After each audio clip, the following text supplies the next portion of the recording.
जैसे जैसे इनकम बढ़ती है वैसे वैसे टैक्स रेट जो है वो इंक्रीज होता जाता है like so they are removing those 32.5% and 37% threshold and they're making after 45,000 there will be a flat rate of 30%. There is a big misconception like you invest on asset and you can write it off the whole amount.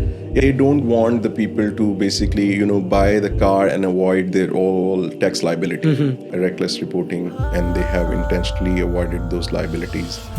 In that case, they will be like, it could be even a criminal offense.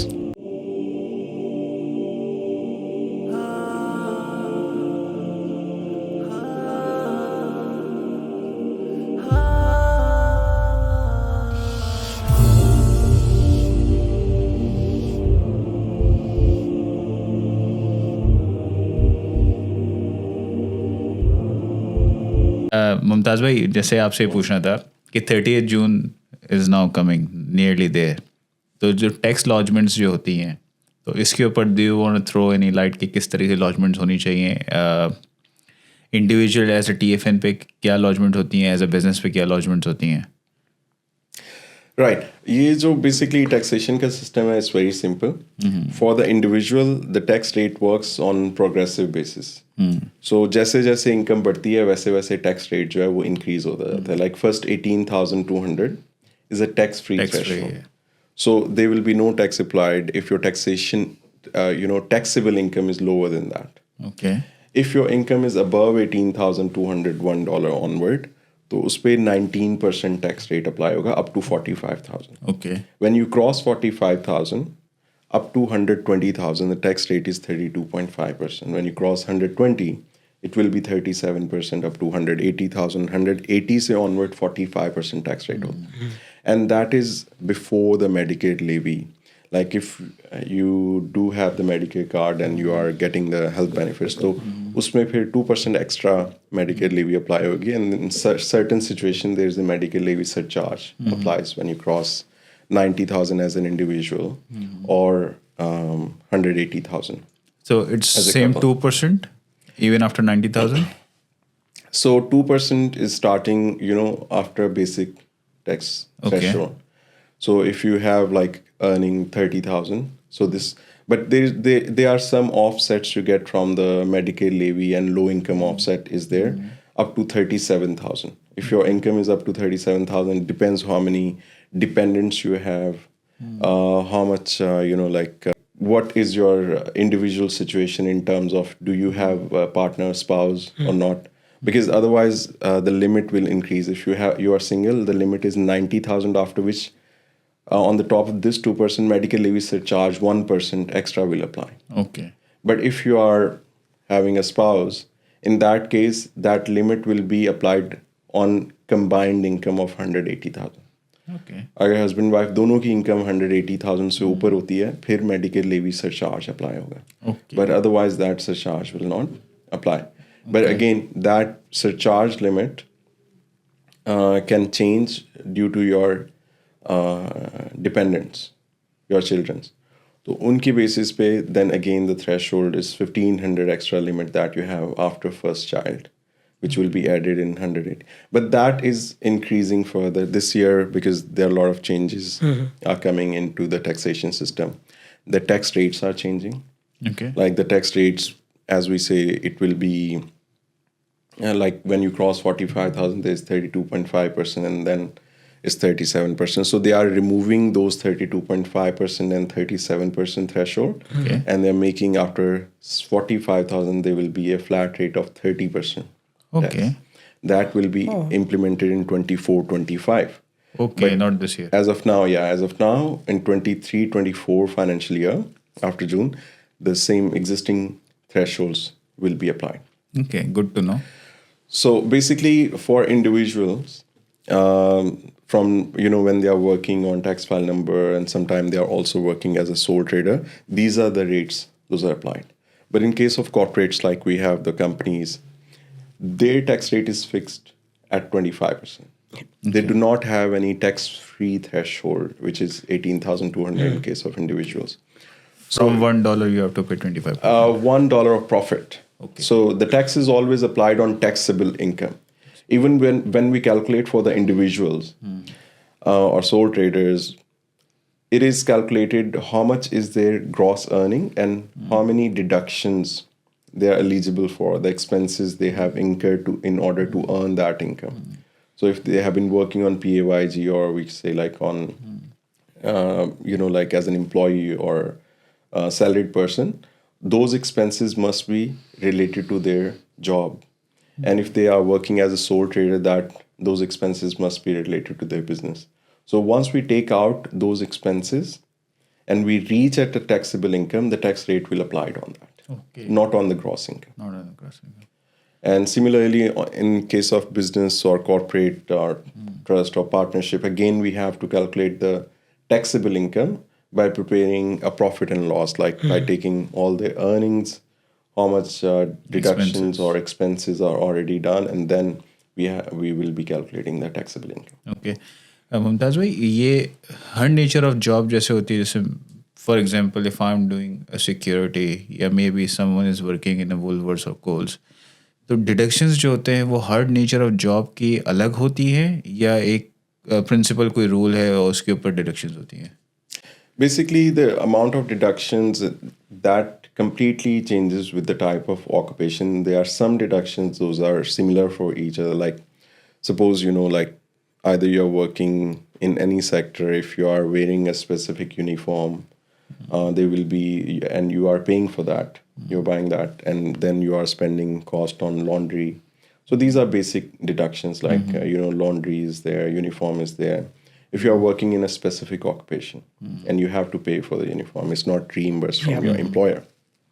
Similarly, if there is a travel to work involved where you have to carry equipment or you have to go to unusual places, like as you mentioned, the security, like if you're working in security and you have to use your own car and that is not reimbursed and you have to go to different places to perform that job, that is claimable. But it could be different. If you're working from home, you cannot do security from home. So definitely you cannot claim work from home in that occupation. But if you're working as a, IT services provider, so and your work is entirely from home, so you can claim work from home deductions. It can be done? Of course, like if you're working from home, if you are. so every occupation, according to the occupation, we have to decide, and that is where the I would say the responsibility of tax agent, or I would say it's advantage for the individuals to use the tax agent services, because they know exactly like in which kind of occupation, which kind of deductions Can be done. they are eligible for, Yes. and because sometimes people are not aware about that. Yes, they are not that's right. thinking about that. Like if like they are using their personal mobile phone or internet services for the work purposes as well. So there are certain portion they can claim Okay. in their tax return. So there are a lot of other deductions. Depends on the type of occupation, like what they can claim. Like if you are, like suppose someone is working in the primary school teacher, or you can say they buy a lot of stationaries. So they can claim all of that. But if you are working in different industry, you might not be buying any stationaries and you might not be even aware about that. This is the kind of deduction available. Similarly, like any subscription you are paying, which is related to your occupation, like this, you probably will be member of any union. So you have to Get that deducted. Exactly. The union fees is deductible. Like IT में है तो शायद Microsoft की भी आप लोग जो subscription देते हैं वो भी डिडक्शंस होती हैं. Definitely, like if you are opting for any kind of software subscription, or you are getting any training done to meet your work requirement, and your employer is not providing you the reimbursement for Okay. that, you can claim that. That's good to know. अच्छी knowledge है. Zabardast. Mumtaz bhai, mashallah, you have got immense knowledge about accounting, mashallah. So just let us wash our hands in this stream as well. So while you have already told so much about taxations and everything, there are a few questions which people like us have, and I would like to ask you those as well. So first thing, many people have this misconception that if they are running a business or they have an ABN, they can buy, suppose, a car of $300,000 and they can write it off completely. So what are the conditions on those things? Yeah, so basically that comes under writing off the fixed asset that you buy. So it's asset which you require in long term to carry on your business activities. So, you're right about that. There is a big misconception like you invest on asset and you can write it off the whole amount. Yes, during COVID time, it was an exception and they give this permission to write off at a higher amount. But normally the limit is 20,000. Only. Yes, 20,000 is the amount under which you can write off the asset if you want to claim the full amount of the asset. If the asset value is more than that and you write it off at 20,000, next year's you cannot claim it. Yeah. But like it was like up to 250,000 write-off option during the COVID time. During COVID. Yeah. But that asset must be under the definition of allowed assets to be written off during that time. But since June 2023, it was only allowed till that financial year, and now there is no more further option available for writing off. Yeah, so there is where the role of an accountant comes, you see. So a tax agent, like, because many people don't know, they think we can just write off and take $20,000. But a tax agent knows that not all the times writing off is the best option. He can just claim depreciation. Like if someone is buying a $300,000 car, he can claim 25% every year, right? In fact, I would further, tell you that there is a limit on the highest value of car you can claim. So this year it would be approximately $65,000 what you can claim in that write-off, in the write-off one. Even the whole life, even you are depreciating the car, you have to reduce the value of the car to the allowed limit. Like if you bought the car for 100,000 and that car is the normal, it's not like more than 5-ton vehicle or the work vehicle.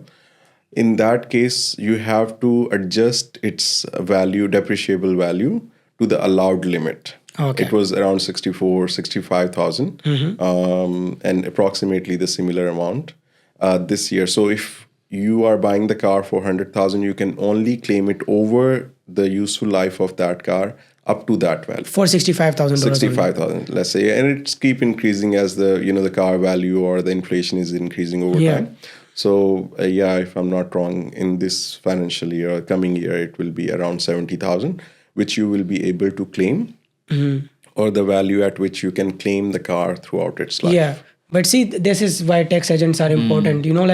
Otherwise, someone would go and they would just write it off for 20,000, but they can claim it for 65,000 over the years. So they can save $45,000 more. So you will actually find a logic behind every decision or every rule that is implemented by ATO. So they don't want the people to basically, buy the car and avoid their all tax liability. They want the people to pay a fair amount of tax. And if they want to avoid it, if they invest in the business assets, they will be able to claim the depreciation. And if individual asset value is less than 20,000, they can write it off.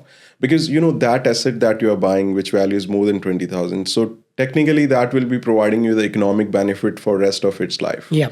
If that asset you are going to use for 5 years or 8 years or 10 years, so ATO wants you to apportion its depreciation, although there are different method of depreciation allowed by ATO. It could be a diminishing method where you are claiming the more, like if you are applying 25% on 100,000 value of asset, it will be 25,000 you are claiming. But the remaining value will be 75. So next year you will claim 25% of 75,000. Yes. Yeah. So eventually 17,500. So basically the value of the asset, even the amount of depreciation, will be diminishing or reducing over time. Yep. So it's a reducing balance method of depreciation. But another method is the prime cost method, in which we claim the same average. Like if the asset is 100,000 useful life 5 years, so 20,000 you are claiming every year. That is for the kind of assets those their economic benefit does not change over time. Yes. They give you same amount of economic benefit. It could be a machine which is producing the assets producing the parts or something. Parts or anything, and the every year the economic benefit you will receive, they will be the same. But some assets they lose their, specifically the technological assets, like if you are buying the equipment which is perishing or the technology is expiring over time, like you are buying, computer systems or the machine or motor vehicle. So the value, as you use it more, the value will be reduced more. So for that reason, this method is used. And so Yes. basically, ATO wants you to make sure only claim what you deserve. Yes. And according to the economic benefit. And during COVID, basically, they give this option to encourage the people to invest in the Invest in the business, business. and buy more assets and Assets. take the claim. So the government can take this hit, but it will be good for the business. Yes. Or Yes, to grow true. the So- economy overall. support the people. So Mumtaz भाई, इसी question को follow up मैं करूंगा कि 65,000 की जो limit है, it only applies on cars, right? Yeah. So if someone is buying, suppose, a big truck Yeah. for their transport business, it doesn't apply on that. Yes, basically the limit is for the passenger vehicle, or you can say the vehicle which is less than 5 ton. If you are buying a business vehicle, you're buying a van or a truck or anything else.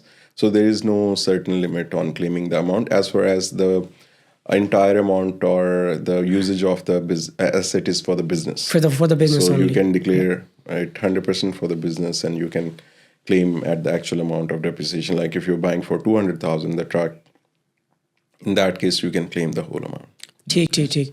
और ये superannuation, many people, even I am not very clear about superannuation. Like, how should people be clear about how to handle and manage their superannuation? We just take it from employers and it's just resting in our accounts. I have like 2-3 superannuation accounts. It's resting there. So what is the best way to manage those? So basically, superannuation is just your gratuity fund or retirement fund, I would say. Yeah. You will be eligible to withdraw your funds when you reach to a certain age or meet the requirement. So, there are different ways to manage it. You can put your fund in like any super fund, and they will be investing that fund into different type of assets, or you can say investments. They manage the portfolio. It could be a mixed portfolio. You can also choose to invest that money into specific kind of portfolio. Some people decide not to take any interest, or you can say any earnings on the top of the super. They can choose it. So whatever the amount of super, like now currently the amount is 11%, is going to be 11.5 next year. So that is calculated on your gross earnings.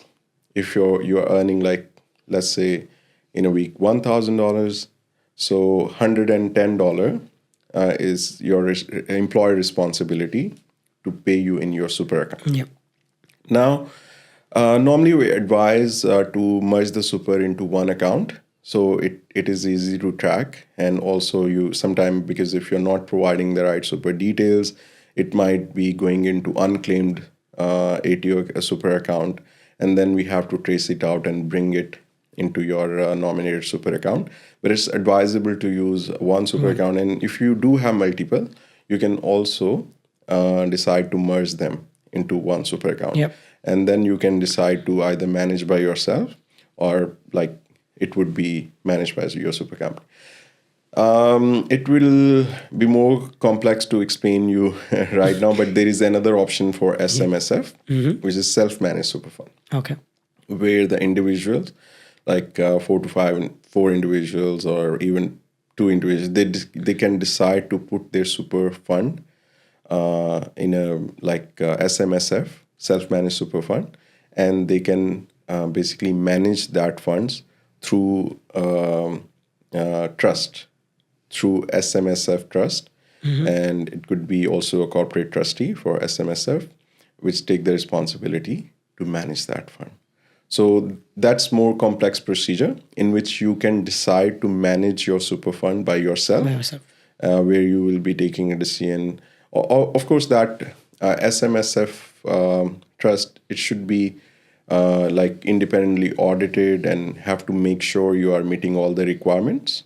You're not taking To money manage out that, of it. definitely, because you cannot withdraw your super Yes. For personal reasons. But you can manage it through SMSF as well. Sure. And just another question with superannuation. When you open ATO websites and it shows you कि आपका ये भी superannuation account है, ये भी. Some of them says insurance yes, and some of them say insurance no. What's the insurance on superannuation? So basically, there are certain funds, they are the super companies, they give you complimentary insurance. Like if you will earn a certain amount of super, they provide you the income protection insurance or the life insurance. Or so basically, it's a byproduct. Okay. It's a byproduct of their services which they are selling. So they will be taking charges for that directly from your super account for that insurance which they are providing. Because if you see on one side, your super balance is earning the profit, earning the money. Like if they are investing it into shares, or they are investing it into real estate, or they are investing into fixed deposits, so that is earning money. So eventually they have to add those profits into your account. But on the other side, they give you option to opt for the income protection insurance in case if you will not be able to work for some time, so you can claim that income protection insurance, but they are charging certain premium from directly from your super account. Okay, I didn't know that. I just saw like it's insured. I didn't know. I thought it's the insurance of my super which is in my account. So that's No, what it's I a thought. different type of insurance. Normally a income protection. Most of the time जो आपके super एनुएशन में जो funds जो होते हैं वो आपके ATO के पोर्टल पे नहीं होते. What's the scenario? ये क्या सिनेरियो है कि वहाँ पे बैलेंस कुछ आता है, एटीओ पे कुछ आता है balance? So basically, the super reporting is done differently. Like the employer have to report the super to the ATO, like how much super they are paying you. So normally the balance on the ATO portal is updated till last June. Like what you earn, the super is reported on 30th June 2023. But if you want to check for the existing balance, the employers sometimes do not, they are not obliged to do it right away when they are depositing your super. So basically, it could be a delay in what you see on ATO portal. But by the end of financial year, in fact, after April, you should be able to see your super, what is reported by your employer for the last, because as they are the due dates for the lodgement of tax returns.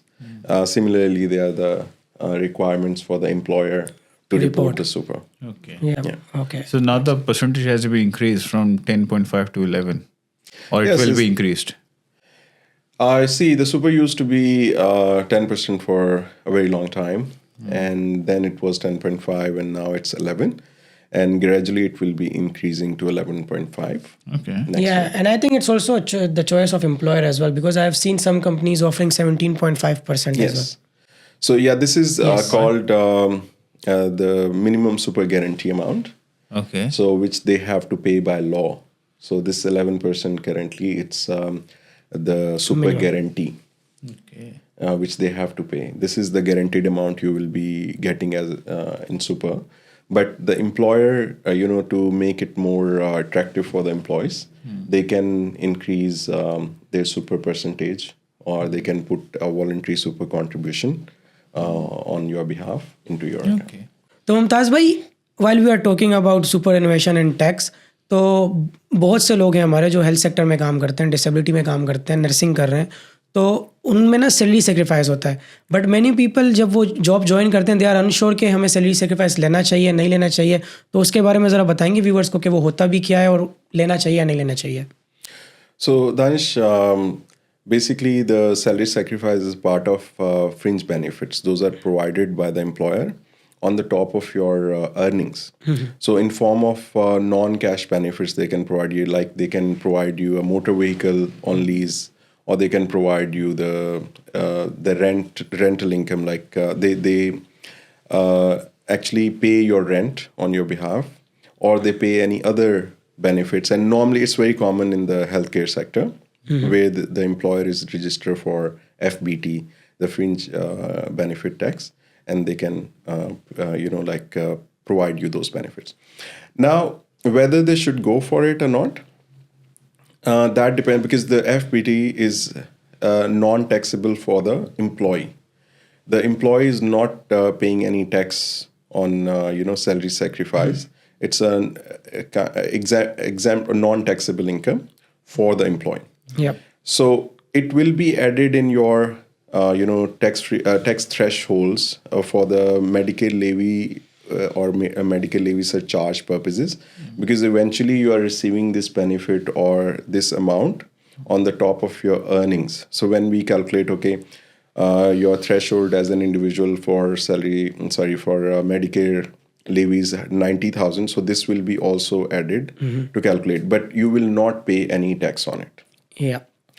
Although there is a 45% tax rate applied on that through the employer. Employer has to The pay that. employer have to pay Yeah. 45% tax on the fringe benefit they are providing to the employees. Now, what is the need?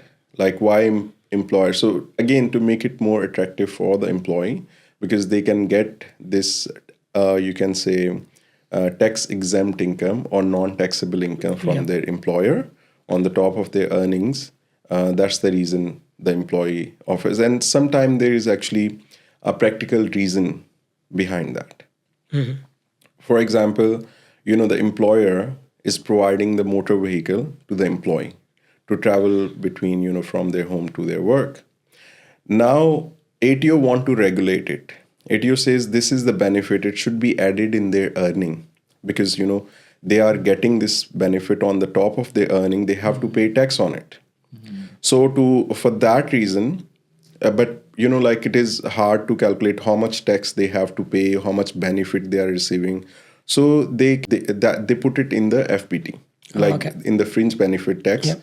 And so the employer will pay whatever the benefit it's providing to the employees. Right. But for employee, that income will be tax exempt. Yes. So you will see when the FBT is reported, it is reported at the gross amount.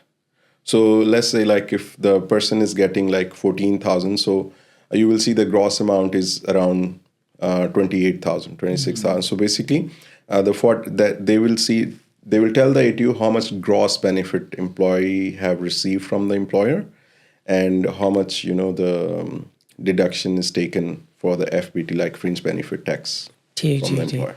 While we are talking about transportation to and from work, अब बहुत सी जगहों पे ये होता है कि दे पे you reimbursement for your travel, but उसके ऊपर आपकी पे स्लिप में टैक्स कटता है. सो अगर आप बाद में टैक्स क्लेम करते हैं, do you get that back? Yeah, so you're talking about the travel allowance. Yes, If the employer is providing you the reimbursement for the work-related travel, on one side, that is added in your earning. So technically, when it's added in the allowances, your tax is also deducted on that. Yep. Yes. But on the other side, you have paid those expenses, right? Yes. Like you basically have done those kilometers, you paid out of pocket, and then the employer reimbursed you. So there are two different sides. The one is the deduction side, where you can claim the allowed kilometers that you have done for the work. And on the other side, what you normally can claim the deductions for the expenses. Those are not reimbursed from your employer. Yep. If they are already reimbursed, you cannot claim those expenses. Even if we get taxed for them. See, the tax is tax withheld. Yes. So the tax is paid. Actually, what is deducted from the employer, that is not what you are paying to ATO. Yes. You are paying to ATO on your taxable income. Yes. So when the tax return is done, this is the purpose of filing the tax return. So basically, you have to tell the ATO how much is your gross earning, how much are your deductions, what allowances are added in your taxable income, and then your taxable income will be calculated, and it will be compared with how much tax you should pay on this taxable income and how much you already paid through your employer. The employer have done the tax withheld. So that you are not paying what is withheld. It's submitted to ATO, and ATO knows this is the amount of tax deducted from your by your employer from your salary.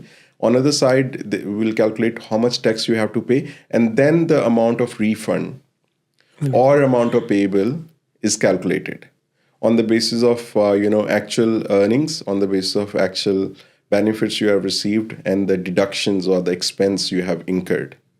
Yeah. So definitely, because your overall earnings are increasing due to allowances, and you believe that this is the higher amount of tax you are paying on that, but eventually the tax will be calculated on your actual taxable income, not on the basis of what is calculated in your. Zabardast. And Mumtaz bhai, so आप तो अभी इतने time से काम कर रहे हैं इस फील्ड में, राइट? और अभी ऑस्ट्रेलिया में भी आपने इतना टाइम हो गया आपको running your own business. So what do you think are few some of the mistakes which our people do in taxations? So basically, first of all, they do not understand sometimes the right structure suitable for them. For example, like if you work as a sole trader, as I mentioned, your tax rate will increase as your earnings will increase. But if you structure your business under the trust or the part, now what happens under the trust? Like if there are two partners or even like two family members are doing their business and they are operating under the trust or the partnership, they do not pay any tax. Whatever the the taxable income is earned, it is distributed between the partners or the trustees, and eventually they have to pay tax as per their individual tax rates. So, like, if someone is working in that structure, the income will be distributed, and eventually they can have a discretionary trust in which they can decide if someone other income is already higher. So it's a allowed procedure where you can say you can distribute a less income for the tax planning point of view. But it also depends how much economic benefits they receive from the trust, and accordingly the distribution should be done. But if, for example, there is a husband and wife, both are running the trust, and one is also working on wages and salaries, and one is not working.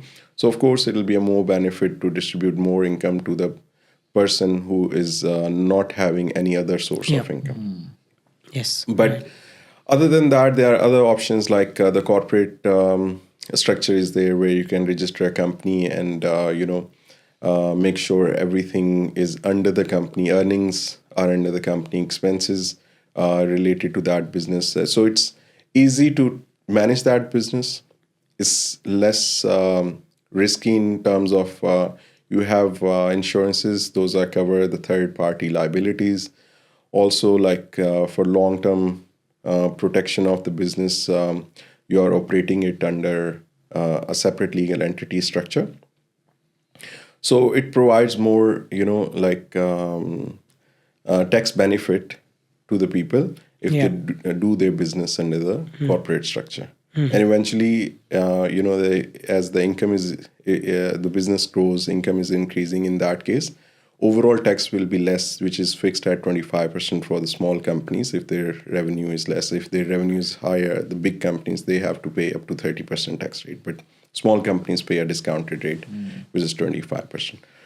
And other than that, basically, other than the structuring, when it comes to managing the business, I think they can have a more, I would say, the organized approach towards starting and managing their business. And from tax planning point of view, what they decide to do after something has happened.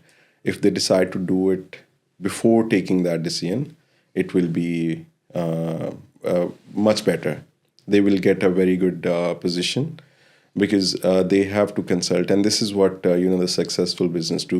They have to consult with the appropriate professionals. Yes. Whether it's any legal matter or it's any management issue or it's related to their management or pay run or accountancy issues or the taxation, they have to take a professional advice and manage their or take a decision for their business accordingly. या ज़बरदस्त. मुमताज़ भाई, so we talked about कि कैसे करना चाहिए tax, क्या सही तरीका है सब कुछ, बट इट्स वेरी इंपॉर्टेंट कि हम ये भी बात करें और व्यूअर्स को बताएं कि अगर कोई सही नहीं करता, ठीक है, तो what are the penalties for those things, और ऑडिट कैसे होता है, how does the ATO know कि इसने यहाँ पे कुछ कांड किया है, कुछ गड़बड़ की है इसने, और what comes under negligence and what comes under fraudulent. So basically, ATO have a very sophisticated system to identify. It's a very systematic approach they have where they can identify the fraudulent activities or the transaction reported to them. And now, due to the technological advancements, all the information is linked with each other. Yes. Like your bank account, whatever the amount of interest you earn, how much is paid to you through the FPOS, or you can say any other payment channels, that is directly reported to ATO, and that is linked with your tax file number or ABN number. And they have made sure that, like if someone is paying someone on ABN or TFN, you have to report it. If it's, like in form of business, the business have to do the TPAR, where the taxable payments has to be reported to ATO if they made the payment to any other business or sole traders. And if employees are there, then definitely it has to be done through the STP, the single touch payroll, Yep. and how much earning person have earned. Now, if anybody try to exploit the system and they are basically, not reporting it to the right way, so ATO does have some, implementation of procedure, like they do it on random basis or on specific basis. The auditor review can be done, where they can ask for the explanation of certain, you can say, transactions. Those might be reported to ATO, but not reported in their tax returns. Or they can also, and if they are not satisfied with the explanation, they can do the formal audit, in which they ask for more detailed explanation from the lodger, like for what reason those transactions are reported differently than what is reported into ATO system. But the type of penalties, they are basically penalties on the basis of like if they identify by the end of the audit or review, like there was a reckless reporting and they have intentionally avoided those liabilities. In that case, they will be like, it could be even a criminal offense. Really? Yes, like Crime. where they are trying to manipulate the system. So basically, if any manipulation is done in the GST return or tax returns, that is taken very seriously by ATO, and they are like criminal penalties or the civil penalties can be imposed in form of like fines, in form of imprisonment for doing so. So basically, we suggest, and this is what, like whatever you are reporting to ATO have right to audit it at any time in the future, specifically when it's a fraudulent activity. Yep. Although there are limitation on, like normally it's 2 to 5 years in which a formal audit or review could be initiated by the ATO. But if anything is identified fraudulent, that can be reported and investigated by ATO at any given time. Yeah, even So, after 5 years. Yes. So in that case, like, because if it's proved even in the future, like you have done any fraudulent activity in your lodgements, so you can be penalized for that. Let's suppose Mumtaz भाई, let's conclude it. अगर जो tax deductions जो हैं जो deduct करवा लेते हैं, as you know कि एजेंट टैक्स एजेंट वो भी आपको गाइड करता है कि this is what you can do, this is what you can not do it. Apart from all this, कोई नेग्लिजेंस हो जाती है एजेंट की तरफ से और कोई जो है वो चार्ज आता है ATO की तरफ से, तो टैक्स एजेंट ऑल्सो गेट सफ़र, या जो लॉन्च कर जो जिसका एक्चुअल टैक्स रिटर्न जा रहा होता है वो भी सफ़र करता है? मतलब दोनों सफ़र करते हैं और only either of the party get suffer? So basically, when like the lodgement is done by the tax agent, the process is very formalized process where the tax agent have authority to work on the individual's behalf and put their deductions or expenses, income, all the information they provide in their tax return according to what they have provided. But there are certain responsibilities of the tax agent to double check, like if they are claiming any amounts in form of deductions, they must have to make sure the person is having the receipts for that. Okay.